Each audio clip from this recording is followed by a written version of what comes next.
"This pie smells wonderful," he smiled. The orc widow had never flirted before. "This pie smells wonderful," Ryan said with a warm smile. The crowded harvest market suddenly felt silent to Amber Valek.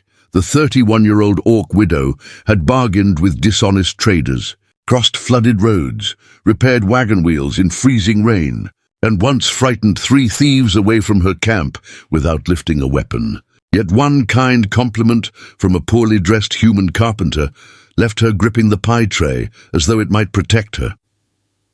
Trying to return the compliment, she informed him that his shoulders looked strong enough to carry 3 sacks of flour and perhaps share a kitchen with a wife. Ryan Cole nearly dropped his copper coin. Amber expected laughter. A fruit seller was already covering his mouth, and a boy carrying onions had stopped in the road. Instead, Ryan purchased the darkest slice on the tray.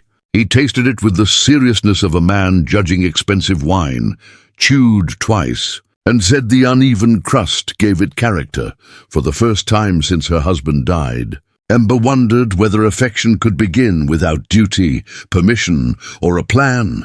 Before we continue, tell us in the comments where you're watching from and what you had for breakfast today. Do you believe one honest compliment can change a lonely life? Subscribe to OrcBond Saga and stay with Ryan and Amber as this awkward market moment becomes something neither of them expected. Rain tapped against the awning while Ryan finished the slice. He was 33, grey-eyed and plainly dressed, with sawdust on his faded coat and mismatched patches across his boots. He did not look wealthy enough to waste money on politeness, which made the compliment harder for Amber to dismiss.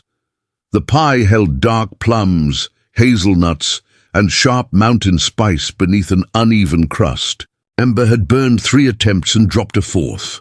This was the best one, and it was still far from good. She challenged Ryan to admit that he was only being kind because he feared offending an orc. His gaze moved briefly over her broad shoulders.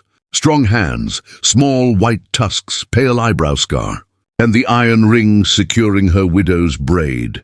A frightened man would have looked away. Ryan glanced instead at his patched boots and observed that a person dressed like him could not afford to spend coins on false praise. The answer almost made her smile. Before it appeared, the table shifted. One front leg sank into the wet earth, and 3 pies slid toward the road. Ryan caught the nearest pan, while Amber seized the opposite edge. For one awkward moment they held the stall together as rainwater streamed between them. Ryan crouched beneath the boards. The lower brace had split around a knot, and the wet cord wrapped around it had stretched. He produced a narrow oak wedge from his pocket and tapped it into the damaged joint with the handle of his folding knife. The stall steadied. The repair would survive the market, he explained, though the brace needed replacing before another journey. His price was so small that Amber frowned. 12 pies kept out of the mud were worth more than that. Ryan studied the uneven crusts and suggested that the pies might survive mud better than some furniture he had repaired. Her eyes narrowed before a deep laugh escaped. She recovered her dignity at once, but he had already seen how warmth transformed her face. Amber wrapped an entire pie in clean cloth and gave it to him as payment. When he protested, she invoked road clan custom. Unpaid labor shamed the customer. Ryan noticed the strength in the fingers holding the pie and accepted. He learned that she had rented the old bakehouse behind the Riverbell Inn. Its door sagged, chimney smoked, and the roof carried more boards than tiles. When he asked if she meant to remain through winter, Amber looked toward the nearly empty market road and said she planned to try. There was more behind the answer than uncertainty about an oven. The rain thickened. Some customers glanced at her pies, then at her tusks, and moved on. Amber rearranged a cloth that did not need arranging. Ryan knew that kind of pretending. He purchased a second slice. That evening, the plum pie sat in the center of his small table like food prepared for a celebration. Ryan lived at the edge of Alderwick, where the town road narrowed beside the river. His cottage had once belonged to a charcoal burner. The roof dipped above the kitchen, cold air entered through a crack near the rear window, and a faded curtain separated the narrow bed from the main room. The place was poor, but cared for. Every chisel hung above the workbench in order of size.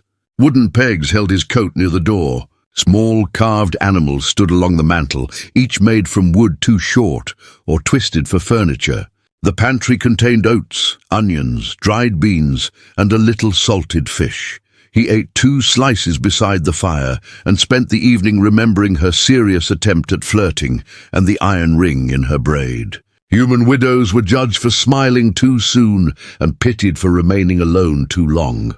He wondered what rules followed an orc widow, and why Amber had chosen a human town where many customers would not approach her stall. The following morning, he carried his tools to the Riverbell Inn. The old bakehouse stood behind the stable, damp and poorly fitted. Amber's repaired wagon waited outside, its heavy orc handle paired with a newer one at human height. She opened the door by lowering her head and turning one shoulder. Inside, bricks raised a table that still reached only to her thighs. A cracked chair leaned beside the hearth, and flour dust floated through cold light. Ryan took in the chimney soot, loose shutters and sagging door. The landlord, according to Amber, had described the building as fully equipped. Landlords often considered a roof and a lock to be full equipment. Her laugh came more easily this time. He began with the broken market. Stall while she mixed dough nearby. Amber handled a flour sack without effort, but struggled with a small wooden bowl. The first hard turn of the spoon sent it sliding across the raised table. She caught it before it fell and glanced toward him. Ryan lowered his eyes to the oak brace and continued planing. She thanked him for protecting her dignity. A moment later, the bowl escaped again. This time, neither of them pretended. When the repaired stall stood firm, Amber tested it with enough pressure to make the floorboards complain. The brace was held. She ran her fingers over the smooth joint, then looked at the bricks beneath her work table. Could he build something that fit her properly? Ryan studied the deep line the low edge had pressed across her apron, measured the room, and named the cost of timber and 2 days of labor. Amber searched his face as if expecting the price to rise because she was an orc. It did not. She agreed. As he worked, he noticed a small brass key hanging from a cord around her neck. It was plain except for a tiny mark shaped like a loaf of bread. Whenever she bent forward, one hand rose to cover it. He assumed it opened the iron chest in her wagon. The truth was smaller than treasure and heavier than gold. Over 6 mornings, Ryan repaired the chimney, widened the threshold, and built an ash work table high enough for Amber to stand naturally. She followed the process like an apprentice, questioning every angled leg and hidden edge. He explained that unseen work still mattered because her knees and shoulders would feel it each day.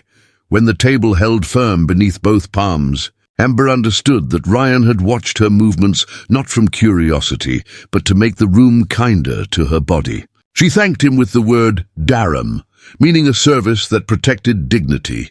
Ryan looked away, uncomfortable with praise that heavy Amber, watched him rub sawdust from his sleeve, and decided that human men apparently became embarrassed.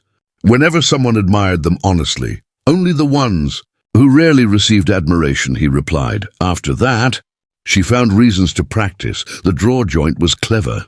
The chimney no longer smoked. The new latch closed with satisfying precision. His forearms appeared dependable. That final observation made him drop a nail. Amber's expression became entirely too pleased. Her flirting did not improve quickly. One morning, she announced that his hair looked less untidy than usual. Another day, she said his voice would be suitable near a warm fire.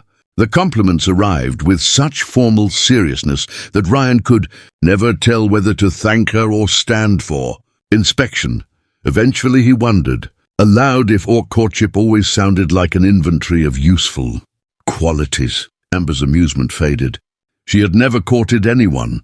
Her marriage to Rovan Valek had been arranged when she was 21. Their families traveled the same northern roads, and joining their wagons made practical sense. Rovan repaired carts and traded iron fittings. Ember managed accounts, livestock and food. The families shared a meal. The pair were asked whether they objected, and before winter they were married. There had been kindness. There had been trust. Love came later, quiet and practical, built from ordinary gestures rather than promises. Rowan warmed her gloves beside the fire before cold journeys. He listened when she found errors in the accounts. When she was exhausted, he took the night watch without making her ask. But no one had looked at Amber before duty required it and chosen her simply because. They wanted her near. Ryan kept sanding the table. Although the surface was already smooth, Rowan had been dead for 3 years. A lung sickness took him during a winter when the mountain passes remained blocked for weeks. Ember cared for him in the wagon because no healer could reach them. She told this without tears, yet her hand closed around the brass key at her neck until its edges pressed into her palm. Ryan let the silence breathe. Then, without turning the moment into a contest of grief, he spoke of his mother. She had weakened slowly. Through most of his 20s, he cooked for her, repaired the cottage, and refused work that would take him far from Alderwick. By the time she died, most people his age had married or moved away. A seamstress named Eleanor Frost once waited for him.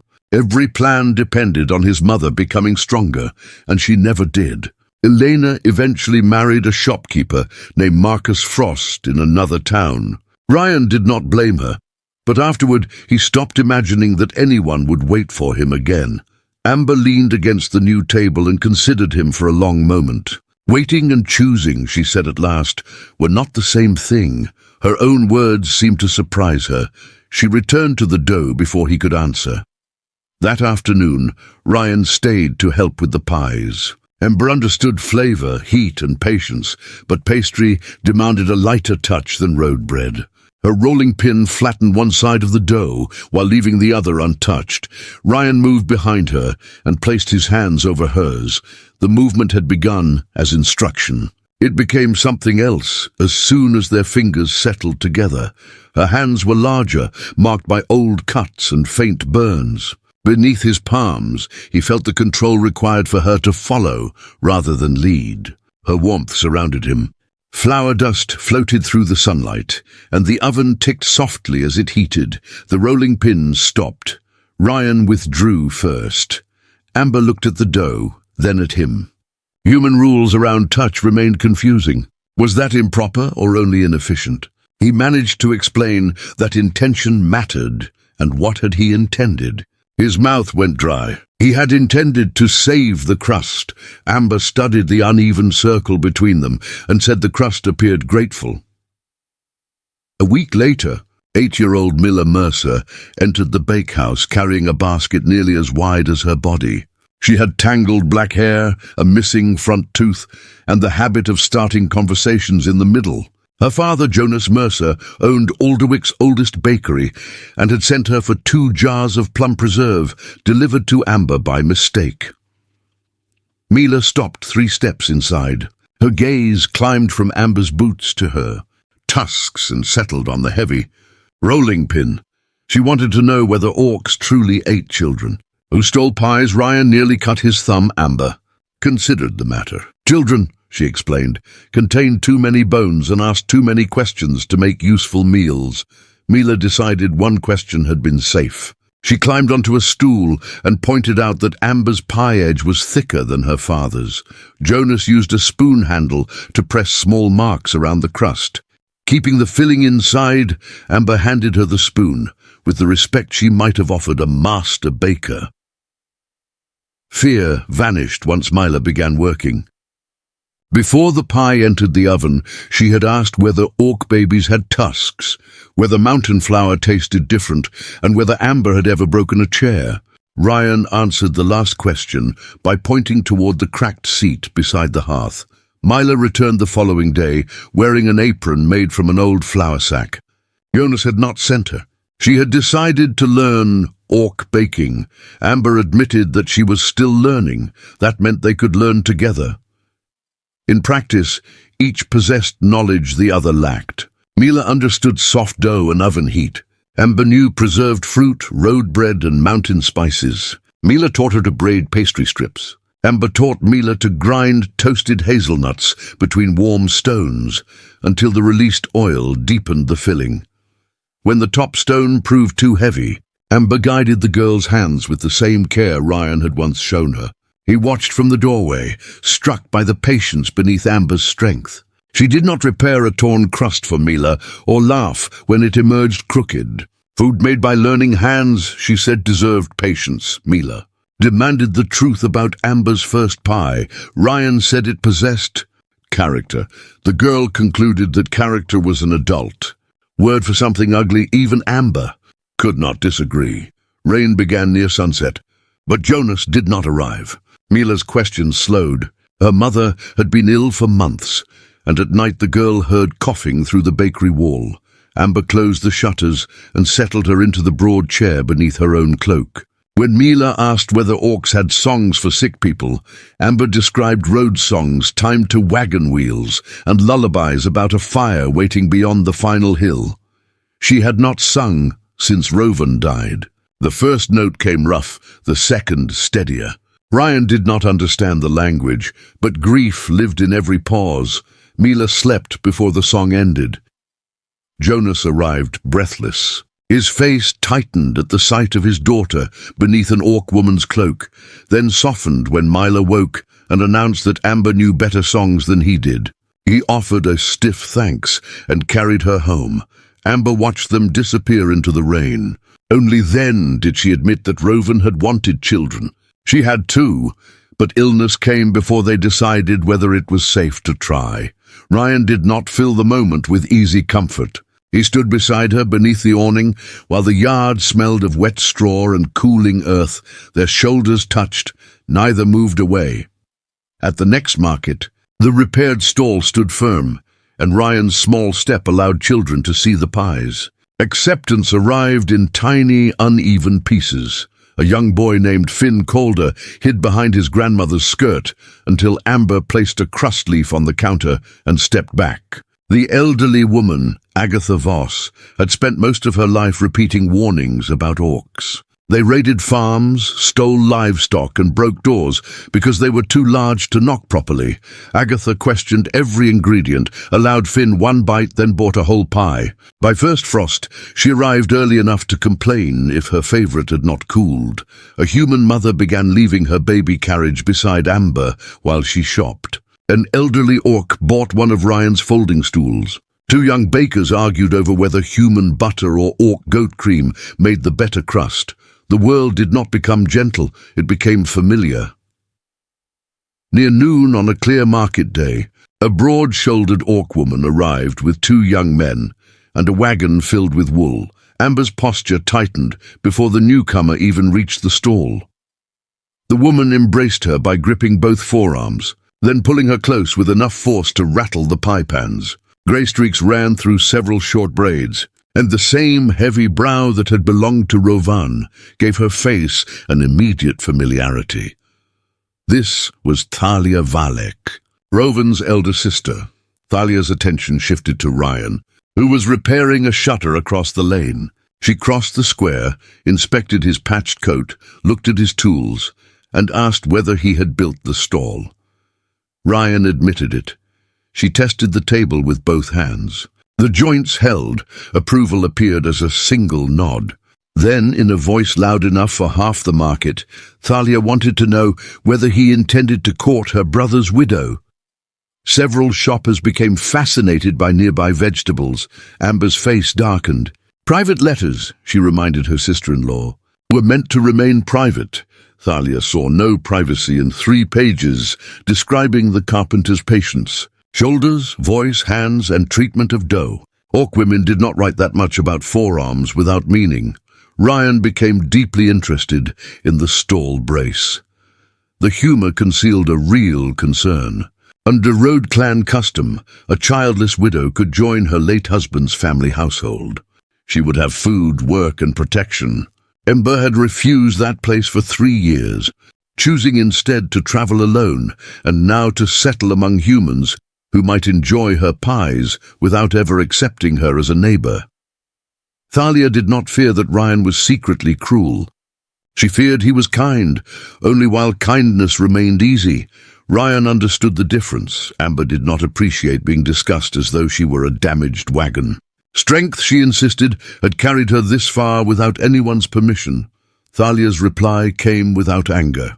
Strength did not stop loneliness. The sentence silenced all three. Before leaving, Thalia delivered a sack of mountain flour to Amber's stall. She also warned Ryan not to mistake poor flirting for weak intention. Her sister-in-law had never practiced before. Ryan promised to remember. Amber refused to look at him until the wool wagon turned the corner. When she finally did, he asked whether his forearms had received their own section in the letter. She sent him back to the shutter. He smiled for the rest of the afternoon. That evening, Amber carried the entire sack of mountain flour to his cottage and placed it beside the pantry. Ryan assumed it was payment for the work table until her silence made him reconsider. Among her people, she explained, courtship often began with something that strengthened a household through winter. Flour, lamp oil, dried meat and firewood were more meaningful than flowers because affection should help a person survive. Ryan looked at the sack, then at her. Had she been courting him since the market? Amber believed she had made that obvious. The remark about carrying flour and sharing a kitchen had apparently counted. Ryan leaned against the table, trying not to laugh. Human courtship, he explained, usually required more uncertainty, more hints, and enough polite confusion for both people to deny everything if embarrassed.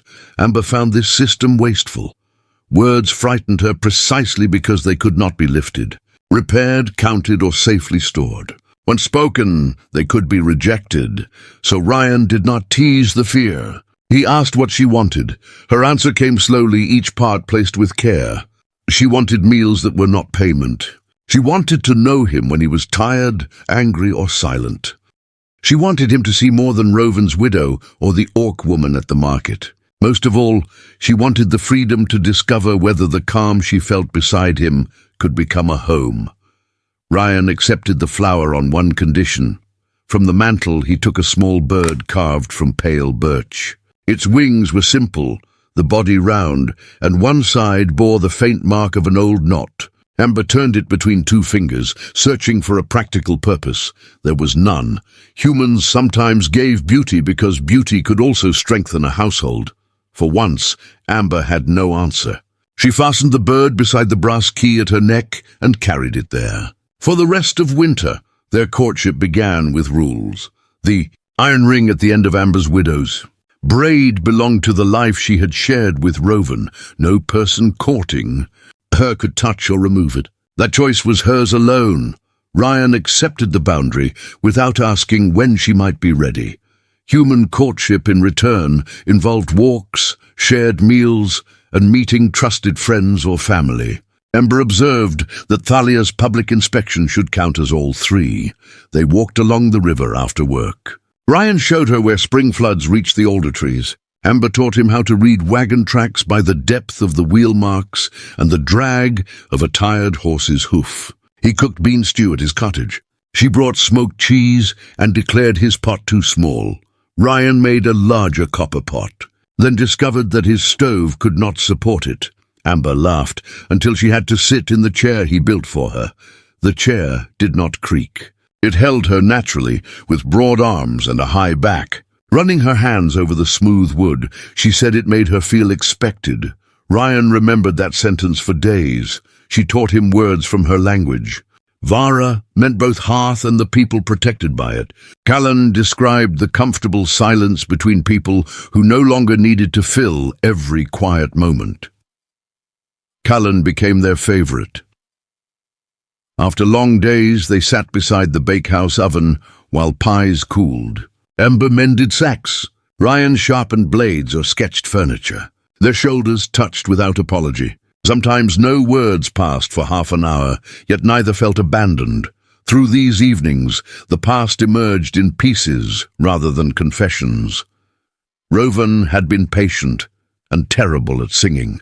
He sang on steep roads because he believed noise frightened wolves. Amber suspected it only offended them. Ryan's mother had saved every wooden animal he carved, even the first ugly horses. After she died, he sold most of the furniture but could not throw those animals away. One night, Amber finally explained the brass key. It opened the iron oven fixed beneath her wagon. Rowan gave it to her during his final illness. He knew his family would offer safety after his death, and he knew she might accept simply because duty was easier than choosing. Before he lost the strength to sit up, he asked her to use the oven for something she wanted rather than something others needed from her. For 2 years, she could not decide what that might be. Then she remembered the first pie she had ever made for him. The crust remained raw in the middle, the fruit burned at the edges, and Rowan ate the whole slice. He called it the kind of mistake a person should make twice. Baking frightened Amber in a harmless way. There were no accounts to balance, no family expectations, and no road rules she already knew how to follow. She could fail without anyone going hungry. Ryan understood then that the pies were not merely food. They were proof that Amber could build a life chosen by herself. He placed a hand over hers. She turned her palm upward and let their fingers rest. Together, Kalan held them until the oven fire. He settled. Thalia remained in Alderwick after the wool was sold, claiming the pass might close. Amber found her one night behind the stable with cold tea in her hands. 7 years after losing her husband beneath a loaded cart, Thalia still managed wagons, sons, prices, and disputes so well that no one asked whether competence kept a bed warm. Several widowers had approached. Kindness frightened her more than greed, because loneliness felt safer when chosen. The inn door opened, and Elias Ward, the grey-bearded stable-master, left a cup of fresh tea beside her without demanding conversation. Thalia complained that he talked too much. The next morning, Amber found them arguing over an injured hoof, the tea still warm between them. The longest night of winter brought Alderwick's Lantern Festival. Human families hung painted glass lights from windows and carried small candle boxes through the streets. Each household placed one lamp outside for someone absent from the table. Orc road clans marked the same night around an outdoor fire, setting iron tokens beside the flames for the dead before singing until dawn. Mila decided Alderwick's Lantern Festival and the Orc Longest Night Fire belonged together. She brought a paper lantern to the bakehouse. Ryan painted a wooden plane for his mother. Amber painted a black wagon beneath 3 stars for Rowan.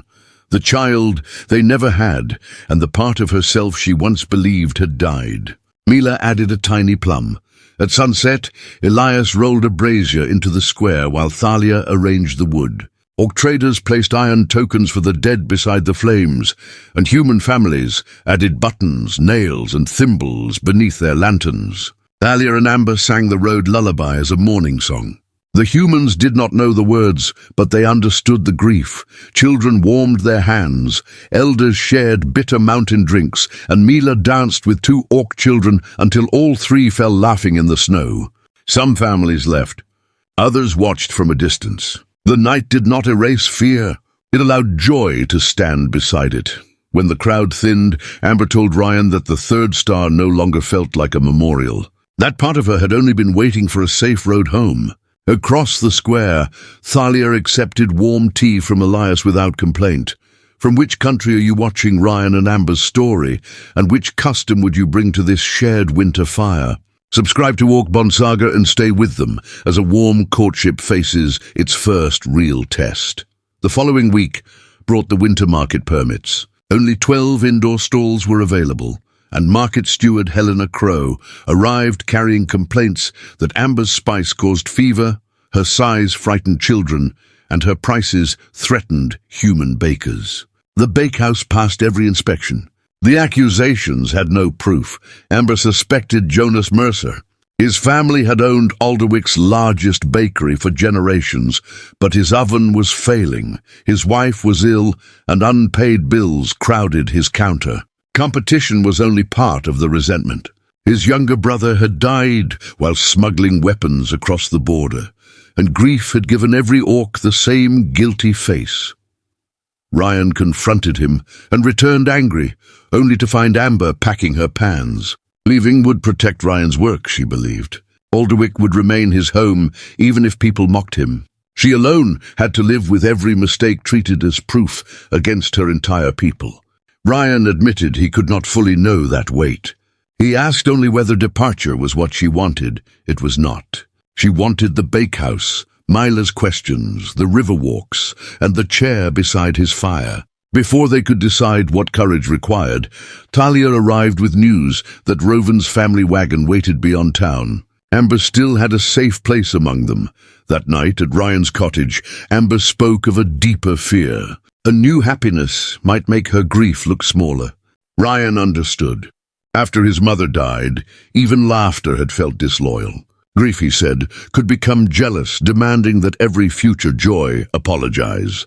Roven's oven key was proof that he wanted her to choose, not remain lonely as a memorial. Amber sat near the fire with the iron ring between her fingers. Ryan neither touched the braid nor asked for a decision. When she finally wept, he moved only after she reached for him. His shoulder rested against her knee until the tears passed. Then she bent and kissed his forehead, small and careful, carrying more trust than passion. 2 days before the winter market opened, smoke filled Jonas's bakery. The old chimney lining collapsed, sending soot and broken stone across the oven. Jonas dragged the burning wood into the yard before the fire spread, but dozens of ordered loaves and tarts remained unbaked. Without those sales, he could not pay the flour merchant or the healer treating his wife. Ryan brought the news to Amber without asking her to help. She stood before her repaired oven, remembering every complaint Jonas had encouraged. Then she asked one question: had Mila been inside? The girl was frightened but unharmed. Amber cleared the largest table. Jonas refused her offer at first. Pride insisted he would rather lose the orders. Mila, standing beside the ruined oven with soot on her cheek, wanted to know whether pride could be eaten for supper. By sunset, Jonas's dough had been moved to Amber's bakehouse. The night began stiffly. Jonas worked at one end of the table, Amber at the other.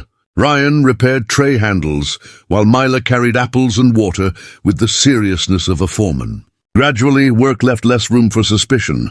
Jonas saw Amber clean every surface twice, reject moldy fruit, and measure mountain spice more carefully than he measured salt.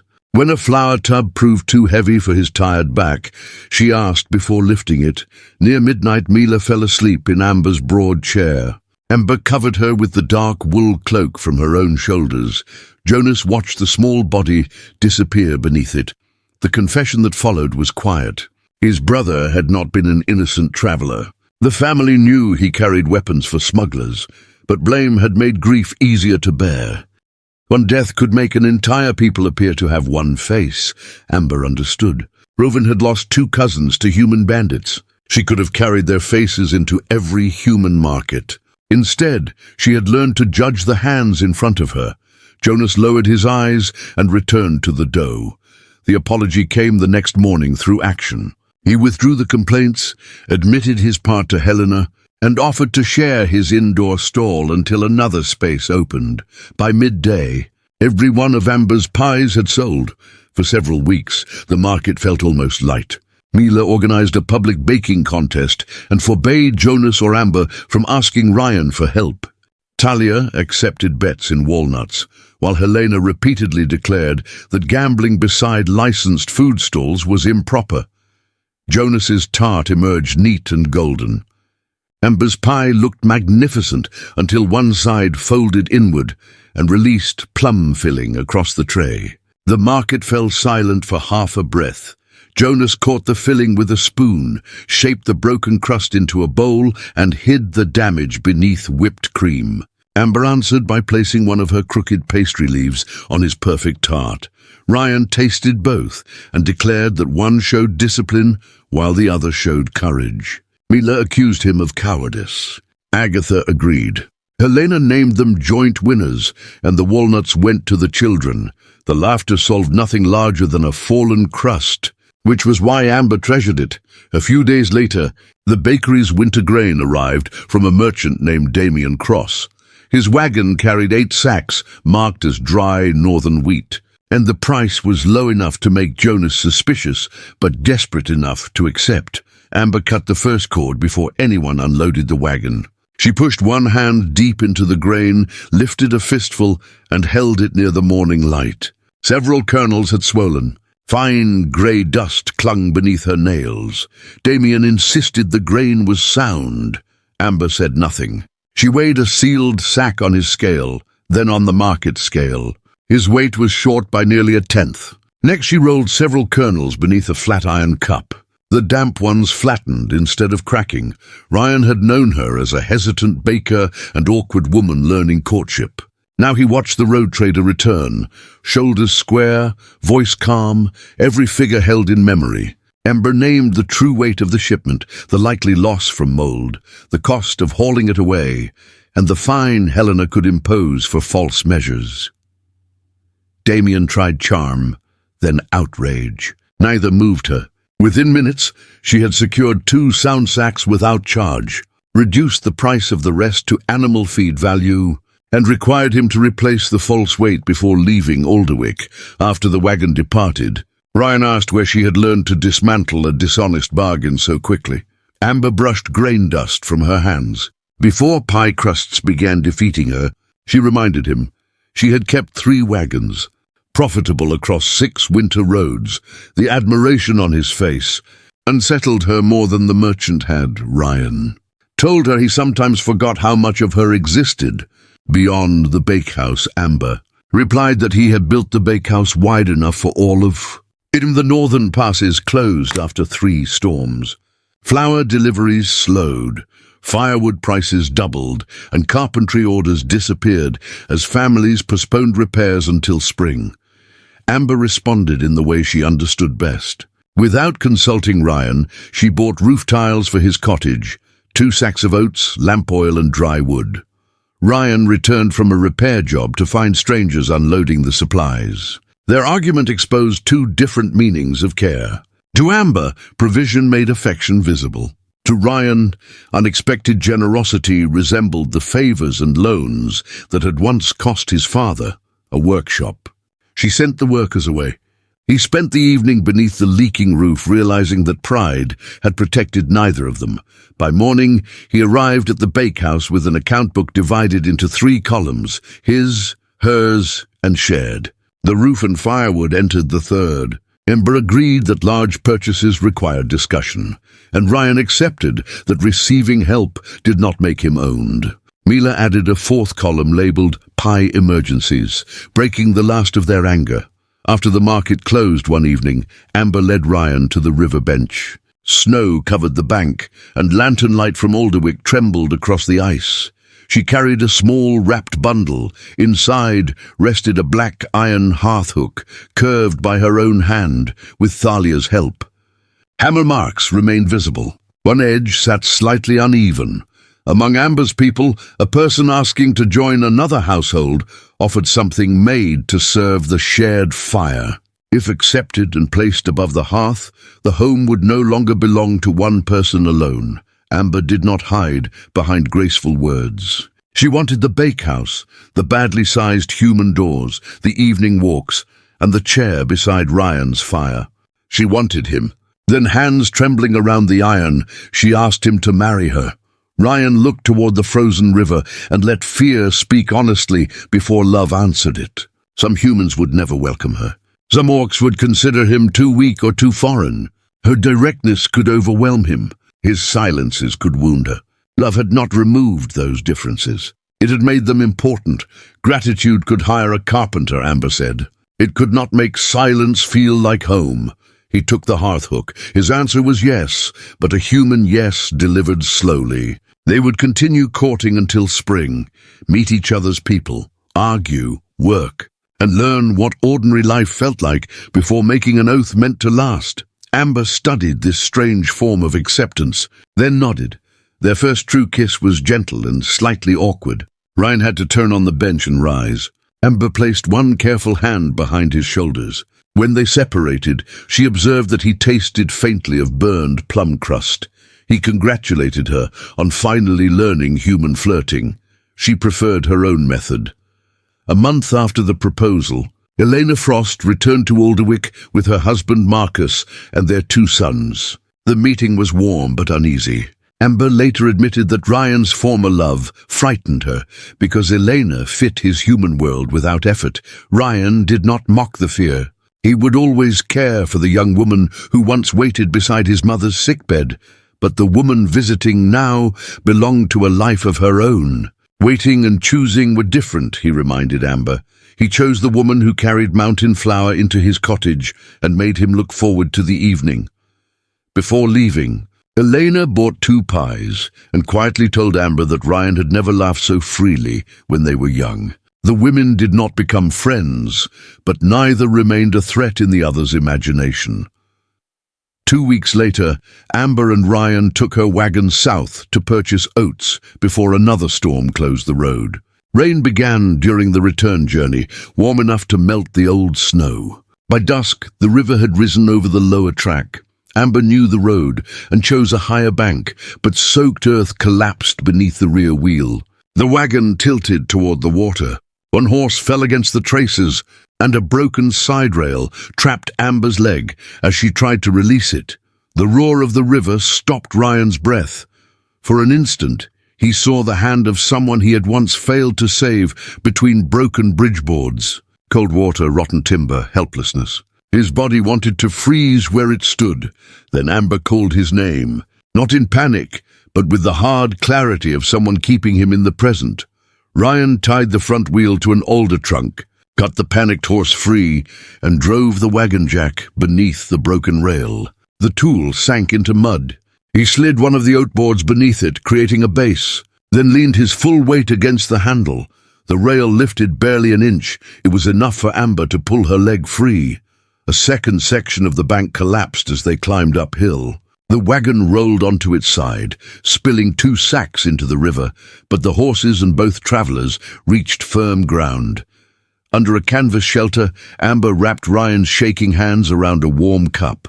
He had saved her without entering the water, using rope, leverage, and the practical judgment. His grief had once convinced him was not enough.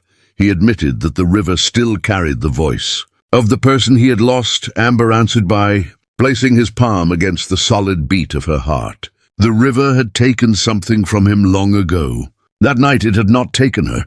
They waited out the storm shoulder to shoulder, grieving the lost grain and laughing weakly when one surviving sack split beneath the shelter and covered both of them in oats. Winter tightened again when flour prices rose beyond what poor families could pay. Closing the bakery would protect Amber's savings, but leave Jonas without income, and many households without affordable bread. Mila, listening from the broad chair, pointed toward the sacks of dried chestnuts used for road meals. Why not bake with those? The experiment became the happiest failure of the season. The first chestnut crust cracked like dry clay. The second emerged hard enough for Thalia to suggest using it as a wagon wheel. The third tasted bitter. Jonas blamed the grinding. Amber blamed the boiling. Ryan built a hand-cranked box with stone rollers, while Mila drew an entirely unnecessary plum on the handle. By the 6th day, they had a recipe: chestnut meal, oats, a little wheat flour, goat butter, dried apples, plum preserve, and mountain spice. The darker crust was soft in the center and strong enough to hold the filling. Mila named it the Hearth-Bridge Pie, though no bridge with that name existed. They sold it at cost. Human families liked the apples. Orc travelers recognized the mountain flavor, and Agatha complained that it was not a proper pie before buying another. The recipe carried both bakeries through winter and gave Ryan new orders for household grinders. Necessity had created something neither culture would have made alone. Then someone painted a warning across the bakehouse door. Ryan discovered the black letters before sunrise. They told humans not to eat orc food and told Amber to return north. Her first response was not rage. It was weariness. Ryan reached for a cloth, wanting the words gone before the market woke. Amber stopped him. Hiding them would protect the writer more than the person forced to read them. They stood uncertainly until Mila arrived with Jonas. The girl studied the door, dipped her hand into a jar of red paint and pressed her palm over the ugliest word. Thalia understood. Her larger handprint appeared beside Mila's. Elias brought brushes. Jonas painted a crooked branch. Agatha added white blossoms with surprising care. By noon, human and orc handprints had become leaves on a row of plum trees covering the warning. A young apprentice named Silas Reed was later caught with black paint beneath his nails. His father had lost work to a northern timber merchant and spent evenings blaming orcs for every hardship. Amber asked Helena to sentence Silas to 12 mornings at the bakehouse rather than prison or beating. He cleaned pans, carried wood, and avoided her eyes. On the 3rd morning he burned his hand, and Amber treated it without comment. On the 12th, he repainted one faded leaf before leaving. No spoken apology came. The leaf was enough for a beginning. Near winter's end, Ryan returned from repairing a barn roof with rain in his coat and fever behind his eyes. By midnight he could not hold a cup steadily. Amber carried him to bed, despite his objections, and remained for 2 nights while Jonas and Mila managed the ovens. She cooled his forehead, read figures from the account book when the numbers calmed him, and once sang the road lullaby so quietly that he wondered later whether he had dreamed it. When the fever broke, he found her asleep in the chair beside the bed, one hand still around his. The sight frightened him more than the illness. Amber, who could lift beams and face hostile markets, had spent the night folded awkwardly beside a human bed because leaving the room had felt impossible. He touched her fingers. She woke instantly. Ryan told her she looked terrible. Her tired mouth curved. His flirting, she decided, had finally become worse than hers. Care became quieter after that. She touched his shoulder when passing, confirming he was solid. He touched the back of her hand in return. Neither pretended the gestures were accidental. In late winter, Amber travelled with Thalia to Rovan's grave, beyond the northern road. Snow covered the low stone. Alone before it, she removed the iron ring from her braid and placed it beneath the marker. She thanked Rovan for warming her gloves, trusting her accounts, eating the terrible pie, and giving her the oven key. She told him she had found someone who made rooms fit people. Thalia waited several steps away. When Amber wondered whether Rovan would be angry, his sister remembered a man who once drove 5 miles backward rather than admit he had missed a turn. He could be stubborn, but he had loved Amber too well to demand loneliness as proof. On the journey home, Thalia admitted that Elias had invited her to the spring horse fair. She had not refused. For Thalia, that was nearly a proposal. Amber returned with the small wooden bird tied where the iron ring had been. Ryan saw it before she reached the door and opened his arms without asking for an explanation. Kalan carried them through the snow. The following morning brought Garrick Thorne, Rovan's oldest road companion. He arrived in a scarred wagon, looked once at the wooden bird in Amber's braid, and greeted Ryan with the warmth of a closed gate. Garrick did not object to Ryan because he was human. He objected because road life punished romantic ignorance. Rovan had known how to replace an axle in sleet, calm, frightened horses, and ration food across a blocked pass. A man joining Amber's household needed more than kind hands and furniture. He led Ryan to the yard, where his wagon leaned on a cracked rear hub. A spare wheel, orc tools, rope, and a new axle pin lay in the mud. Garrick said the wagon had to be roadworthy before sunset. Ryan examined the hub, then surprised him by calling Amber over. Garrick accused him of hiding behind her knowledge. Ryan answered that partnership was not a contest to see who could ignore the other person longest. Amber knew the wagon's balance. He knew the grain of the replacement wood, and Garrick knew the roads it had to survive. The three worked without friendliness. Amber shifted the load and read the old wear marks. Ryan carved the pin from dense ash rather than using the softer piece provided. Garrick tested the repair by driving the wagon hard across a frozen rut. The hub held. At sunset, Garrick handed Ryan Rovan's old axle knife. He did not call his family. He said only that Rowan had always trusted people who asked the right person for help. For a blunt road veteran, it was acceptance. Amber later found Ryan turning the worn knife beneath the bakehouse lamp. He confessed that he had expected a test of strength. She rested one hand on his shoulder and said Garrick had tested something harder, whether Ryan wanted to stand above her, behind her or beside her. Ryan placed the knife near his carpenter's tools, beside her. He decided was the only position that had ever felt like home. They married when the plum trees began flowering. The ceremony took place in the yard between the bakehouse and Ryan's workshop. It belonged fully to neither culture, which made it theirs. Amber wore dark green with iron beads along the sleeves. Ryan wore a new brown coat that Jonas paid for, and Amber secretly reinforced. Human witnesses gathered on one side, orc relatives on the other, leaving an uncomfortable strip of empty ground between them. Mila crossed it first. Struggling with the hearth-bridge pie meant for the central table, one of Thalia's sons took the other side. The groups moved closer to make room. Amber offered the iron Hearth-Hook again. Ryan accepted it before everyone. In return, he gave her a wooden key carved from ash, opening no lock but representing a home built by choice. Their vows promised no easy future. Amber would speak the truth when fear made silence tempting. Ryan would not mistake quietness for peace when something needed to be said. She would protect his dignity rather than only his safety. He would honor the life she had lived before him. Thalia placed one hand over theirs. Jonas added his. Agatha cried and denied it. Elias handed Thalia a cloth without commenting. Not everyone came. Some humans still crossed the road to avoid the bakehouse. Two of Rowan's distant relatives declined the invitation, but enough people arrived, stayed, enough shared pie. Their first breakfast as husband and wife began before sunrise and ended with smoke pouring from the kitchen. Ryan had tried to prepare Amber's mountain porridge in a human pot. The mixture rose over the rim, smothered half the fire, and hardened around the Hearth-Hook she had made. Amber arrived expecting disaster, found him scraping oats from the stones with a chisel, and laughed until tears ran down her face. They ate bread instead, seated on the floor while the cat inspected the ruined pot. Nothing about the morning was graceful. Both remembered it as perfect.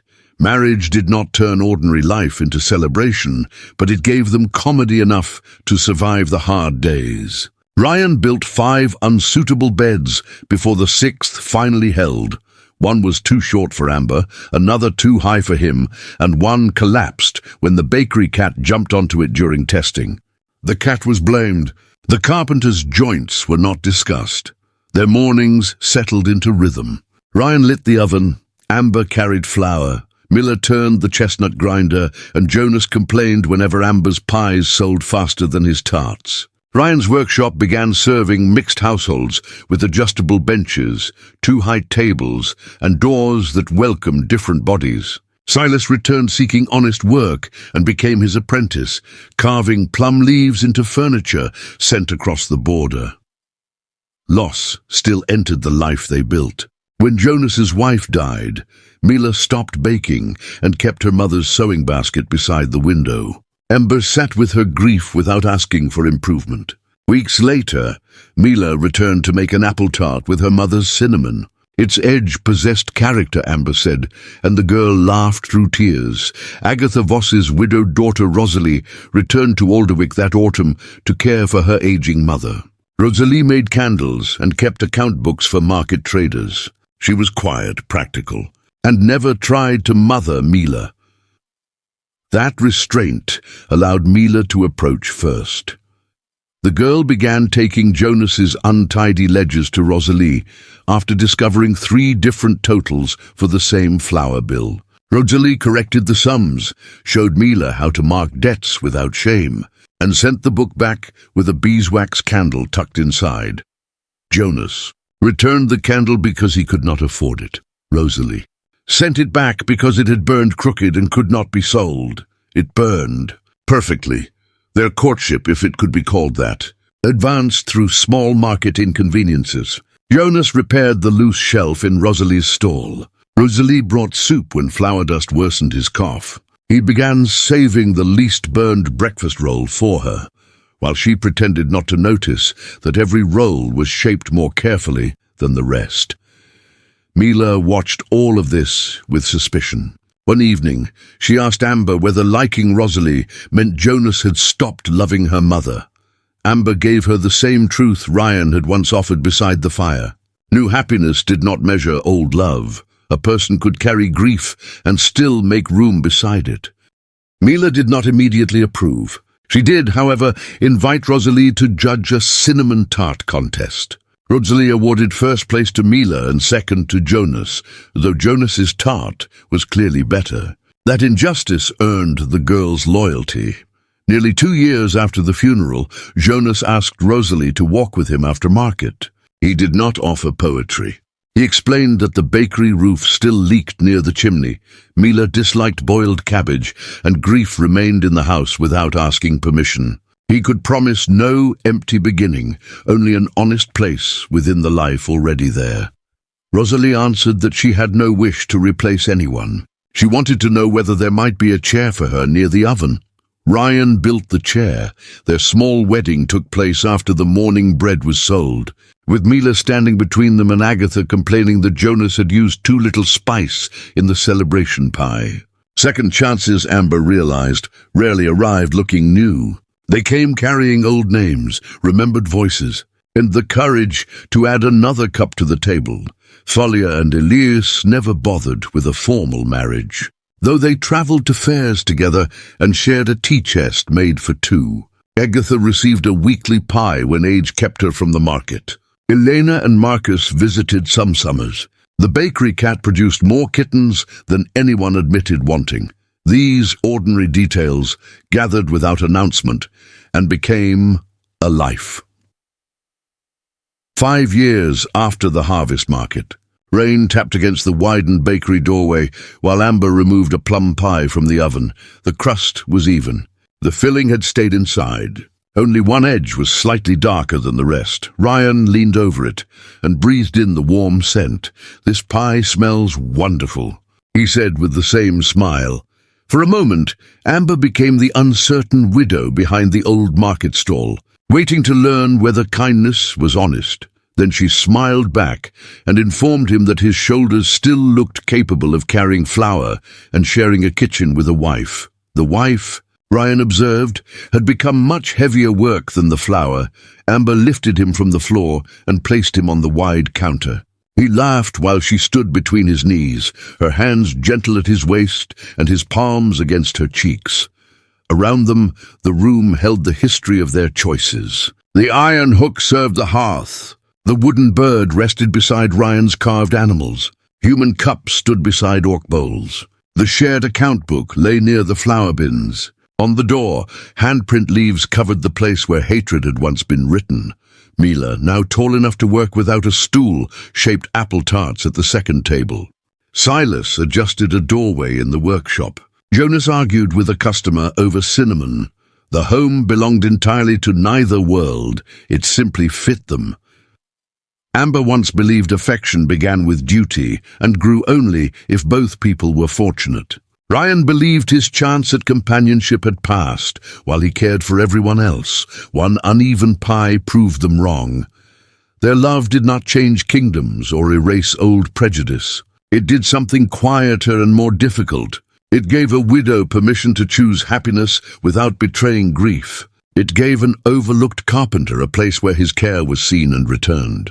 It gave a lonely child another adult to trust, and a divided market a shared table. Amber lowered her forehead against Ryan's. He remembered the first pie for the woman who stood behind it, hoping kindness would remain after the easy moment ended. It had remained through embarrassment, arguments, illness, winter, and loss. Outside, rain crossed Hearthbridge Lane. Inside, the oven stayed warm. The pie cooled between them, and two people from different worlds stood in a life that had finally learned their shape. If Ryan and Amber's journey touched your heart, tell us whether you would have chosen love when both communities made it difficult. Subscribe to OrcBond Saga for more heartfelt human orc stories where ordinary kindness brings two different worlds together.